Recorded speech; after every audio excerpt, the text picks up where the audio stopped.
حملة إلغاء المتابعة لمشاهير دبي.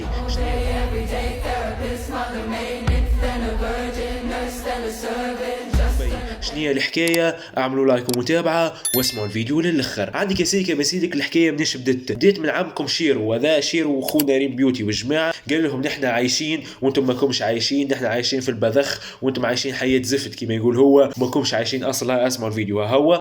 يعني الحمد لله عايشين احلى حياة من جوا ومن برا.